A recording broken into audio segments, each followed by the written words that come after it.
وزارت ثقافت سے فارغ ہو کر ہم ہوٹل آ گئے۔ یہاں اب تک کی جمع شدہ کتابوں کو ایک کارٹن میں باندھا۔ یہ کتابیں گنادی صاحب جو ماسکو سے یہاں تک ہمارے ساتھ رہے اب ماسکو لے جائیں گے، اور ہم ہلکے وزن کے ساتھ اب باکو سے لینن گراد روانہ ہو جائیں گے۔ ایک حادثہ یہ پیش آیا کہ سعدیہ خاتون کے سوٹ کیس کا تالا لاک ہو گیا۔ شاید پیٹی کی کسا کسی سے اس کے نمبر ہل گئے اور نمبر ان کو یاد نہ تھے۔ اب سامان اس میں اور سفر درپیش۔ ناچار اپنے نگہبان سے ذکر کیا۔ ہم جتنی دیر لنچ پر رہے ایک تالا شناس آ چکا تھا اور اس نے تالا کھول دیا۔ بڑا اطمینان ہوا کہ ٹوٹ پھوٹ کے بغیر کام چل گیا۔ اس سوٹ کیس سے تحائف نکالے تاکہ قربانوف صاحب اور جناب الیکپر کو دیے جا سکیں۔ قربانوف صاحب انجمن دوستی کے نائب ہیں۔ خدا حافظ لنچ انہی کی جانب سے تھا۔ ہم نے تحائف دیے۔ قربانوف صاحب اور ان کے ذریعے سے انجمن دوستی کا شکریہ ادا کیا۔ ان کی میزبانی اپنی رفعتوں پر رہی۔ ہوائی میدان پر باکو کے ہوائی میدان پر ہمارے نگہبان صاحب نے ٹیلی فون کر دیا تھا کہ ہم ذرا تاخیر سے پہنچ سکیں گے۔ وہاں وی آئی پی میں اعلیٰ انتظامات تھے۔ سامان بھی وی آئی پی روم میں لے لیا گیا اور الیکپر صاحب نے خصوصی کار میں بٹھا کر ہمیں ہوائی جہاز تک پہنچا دیا اور اندر ہمیں ہماری نشستوں پر بٹھا دیا۔ اب سعدیہ اور میں باکو سے لینن گراد تک تنہا سفر کر رہے تھے۔ گنابی صاحب شام کو ماسکو چلے جائیں گے۔ باکو سے لینن گراد کی مسافت کوئی 3.5 گھنٹے کی تھی۔ میں نے قیلولہ کیا، یعنی 10 سے 20 منٹ سو لیا، اور پھر اٹھ کر میں نے کاغذ اور قلم نکال لیے اور اب جو لکھنا شروع کیا تو لینن گراد تک لکھتا ہی رہا۔ ہوائی جہاز کی میزبان خاتون نے اشارے سے بتایا کہ اپنی گھڑی 1 گھنٹہ پیچھے کر لیجئے، یہاں وقت کا فرق ہے۔ ہم نے اپنی گھڑیوں میں 8 کے بجائے 7 بجا لیے۔ ہوائی جہاز رکا۔ میزبان خاتون نے ہم کو اٹھایا اور باقی خواتین و حضرات سے بیٹھے رہنے کو کہا۔ جب ہم جہاز کے دروازے پر آ گئے تو باقی مسافر بھی اٹھ گئے۔ اس احترام کے ساتھ ہم ایئرپورٹ بس میں بیٹھ گئے، مگر یہاں بے چینی پائی۔ کوئی اتر رہا تھا، کوئی چڑھ رہا تھا۔ بات سمجھ میں نہیں آئی۔ لینن گراد کی عمارت کے اندر آ گئے تھے، مگر رہنمائی نہیں مل رہی تھی کہ سامان کہاں ملے گا۔ خیال تھا کہ انجمن دوستی لینن گراد کا کوئی نمائندہ ضرور ہوگا۔ محترمہ ڈاکٹر لیدمیلا تو ہمارے استقبال اور ہمارے اہتمام کے لیے ماسکو سے لینن گراد آ چکی ہیں۔ شاید وہی ہوائی میدان پر ہو، مگر یہاں کوئی نہ تھا۔ زبان کا شدید مسئلہ ہوا۔ جس سے بات کروں وہ معذرت پیش کرے۔ اشارے بھی سمجھ میں نہیں آئے۔ ہوائی میدان کی عمارت کا ہر سائن بورڈ روسی زبان میں ہے۔ جس شہر میں ہزارہا غیر ملکی سیاح آتے ہوں اور سینکڑوں کمروں والے ہوٹلوں میں ان کے لیے جگہ ملنی مشکل ہو، وہاں انگریزی زبان میں ایک بورڈ نہیں ہے۔ یہاں سعدیہ خاصی پریشان ہوئی۔ پریشان تو میں بھی تھا۔ بارے میں نے سامان کے ٹیگ نکالے اور ہر اس جگہ گیا جہاں سامان کی چرخیاں چل رہی تھیں۔ کسی پر ہماری فلائٹ کا نمبر نہ تھا، مگر منظر یہ بھی تھا کہ سامان مختلف آ رہا تھا۔ ٹیگ کا رنگ الگ الگ ہوتا ہے۔ چرخیوں پر سامان رنگ برنگ ٹیگوں کا اتر رہا تھا۔ میں نے ایک فوجی سے اشارات میں پوچھا۔ اس نے ٹوٹی پھوٹی انگریزی میں بتایا کہ نمبر 3 یا نمبر 4 پر سامان اترے گا۔ وہاں جو خاتون تھیں ان کو ٹیگ دکھائے تو انہوں نے واقعی جھڑک دیا۔ عجیب حشر کا میدان تھا۔ ہزارہا مسافر تھے۔ ہزارہا قسم کا سامان اتر رہا تھا۔ میں اس تلاش میں سرگرداں ادھر سے ادھر پھر رہا تھا کہ کوئی مل جائے اور دوست کو پہچان لے۔ پہچاننا کون سا مشکل تھا، مگر کوئی راہ سجھائی نہ دی۔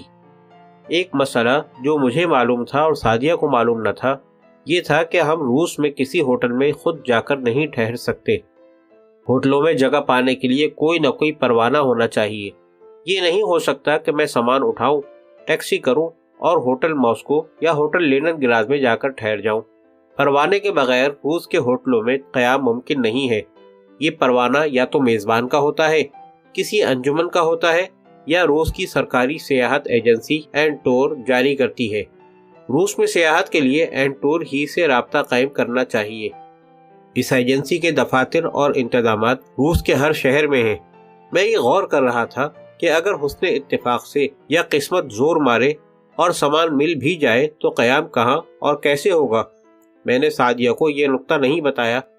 وہ حیران تو تھیں، پریشان بھی ہو جاتی۔ میں دیوانہ وار سامان کا ٹیگ ہاتھ میں لیے ادھر سے ادھر چکر پر چکر لگا رہا تھا۔ کبھی ایک چرخی پر جاتا تو کبھی دوسری پر۔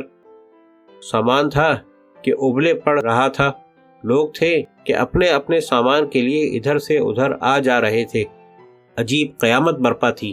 بالآخر ایک فوجی کی صورت میں اللہ تعالی نے فرشتہ آسمان سے اتارا اور وہ خود میرے قریب آیا۔ سوال کیا، ٹورسٹ یعنی کیا تم سیاح ہو؟ میں نے دل میں کہا، اے فرشتہ لینن گراد، تجھے میں اگر سیاح نظر نہیں آ رہا ہوں تو کیا سیدوف ہوں؟ میں نے جواب دیا، جی ہاں ٹورسٹ۔ وہ فرشتہ لینن گراد تھا یا فرشتہ رحمت؟ اس نے اشارہ کیا اور رہنمائی کی کہ آگے جا کر الٹے ہاتھ کو مڑ جاؤ، تمہارا سامان وہاں ملے گا۔ میں افتاء و خیزاں سعدیہ کو ساتھ لے کر ادھر چلا گیا جہاں مجھے اس فوج کے لباس میں ملبوس فرشتے نے اشارات دیے تھے۔ راز یہ افشا ہوا کہ ٹورسٹوں اور غیر ملکی سیاحوں کے لیے الگ انتظامات ہیں اور ان کے سامان بالکل الگ اترتے ہیں۔ میں اس وسیع ہال میں داخل ہی ہوا تھا کہ ایک جوان سال بھوری مونچھوں والا انسان آگے بڑھا اور بولا، پاکستان، ڈاکٹر سعید؟ میں نے دل میں کہا، ہاں میری جان، میں ہی پاکستان کا سعید ہوں۔ زبان سے یس یس 2 بار کہا۔ I am from Friendship Society. Alexi is my name. میں نے دل میں تو اسے برا بھلا کہا مگر زبان سے بولا، یار تم کہاں تھے؟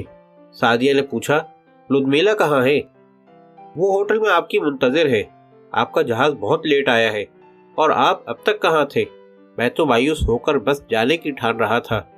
جیسے ہی اس نے یہ جملہ کہا میرا دل چاہا کہ اس سے لپٹ جاؤں۔ میرے یار ایسا نہ کرنا، ہم سر چھپانے پھر کہاں جائیں گے؟ معلوم ہوا کہ سامان ہنوز نہیں آیا ہے۔ الیکسی نے دونوں ٹیگ مجھ سے لیے۔ بارے سامان آ گیا۔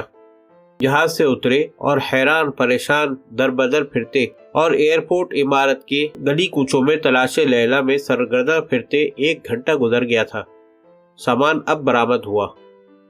اب کامیابی تو ہو گئی تھی مگر دل سے یہ خوف کافی دیر تک نہ نکلا کہ اگر وہ فرشتہ لینن گراد رہنمائی نہ کرتا اور ہم یہاں تک نہ پہنچ پاتے تو پھر کیا بیتتی۔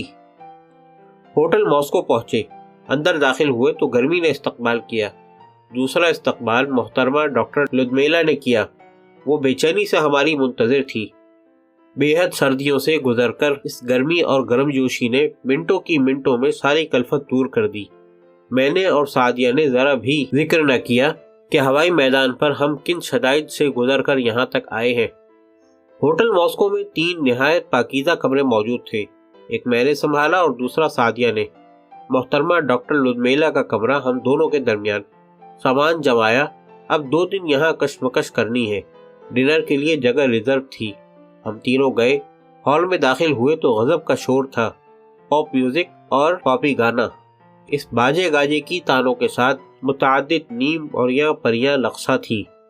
ڈاکٹر لدمیلا کو ہماری طبیعت کا حال معلوم ہو چکا ہے۔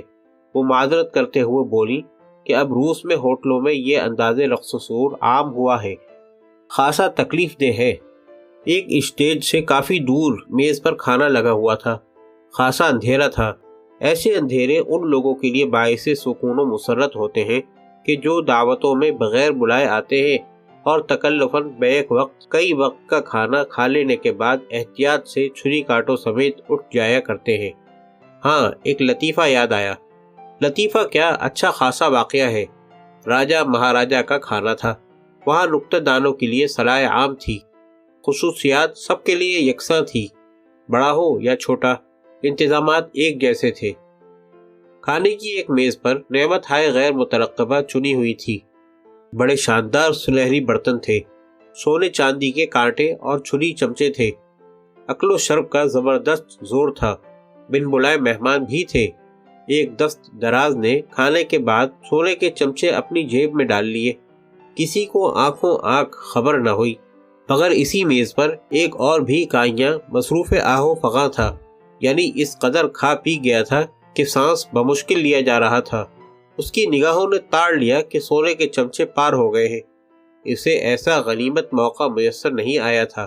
زندہ دل تھا اور صاحب کرامت بھی۔ فوراً کھڑا ہو گیا اور تقریر شروع کی۔ خواتین و حضرات، اب کھانا ختم ہوا، دل چاہتا ہے کہ دل پسند عقل و شرف کے بعد کوئی دلچسپی کا سامان بھی ہو تو لیجئے، جادو کا کمال ملاحظہ ہو۔ میں یہ 2 سونے کے چمچے اپنی جیب میں ڈالتا ہوں، آپ ان صاحب کی جیب سے نکال لیجئے۔ محترمہ، آپ زحمت فرمائیے۔ محترمہ نے دونوں چمچے ان کی جیب سے نکال لیے۔ جن صاحب نے اپنی جیب میں چمچے ڈالے تھے وہ خدا حافظ کہہ کر سونے کے چمچے سمیت روانہ ہو گئے۔ یہاں اندھیرے میں ایک حادثہ پیش آیا کہ محترمہ ڈاکٹر لدمیلا نے پانی کی بوتل کھولی اور اسے جوس سمجھ کر ہمارے اور اپنے گلاسوں میں انڈیل لیا۔ اندھیرے میں پیاسی سعدیہ نے بڑا سا گھونٹ لیا۔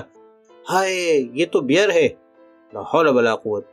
ادھر لدمیلا شرمسار، پریشان۔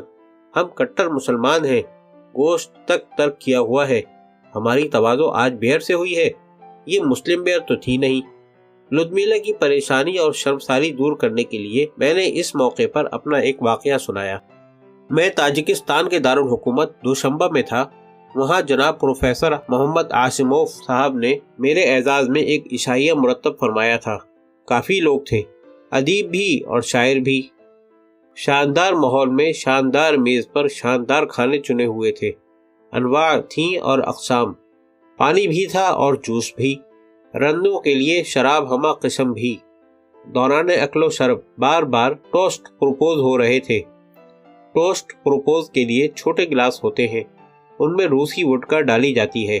پروفیسر عاصموف صاحب نے خاتون میزبان کو ہدایت دی تھی کہ میرے چھوٹے گلاس میں وہ پانی ڈالتی رہے۔ ایک بار خدا کا کرنا کیا ہوا کہ میزبان خاتون ہدایت فراموش کر گئی اور میرے گلاس میں وڈکا ڈال گئی۔ اب میں ٹوسٹ پروپوز کرنے اٹھا، سب اٹھے۔ میں نے عالم دوستی کے لیے ٹوسٹ پروپوز کیا، گلاس سے گلاس ٹکرائے اور میں نے گلاس کا پانی پی لیا۔ واہ واہ، کمال ہے، وہ تو وڈکا تھی۔ میرا منہ اور سینہ جل گیا، مگر میں نے ذرا منہ نہ بنایا، ورنہ عاصموف اس خادمہ کا تیا پانچا کر دیتے۔ میں نے وڈکا برداشت کر لی، پھر رات بھر منتظر رہا کہ کوئی تو اس کا اثر ظاہر ہو، مگر میرے لیے وہ پانی ثابت ہوئی کہ یہ برداشت کا معاملہ ہے۔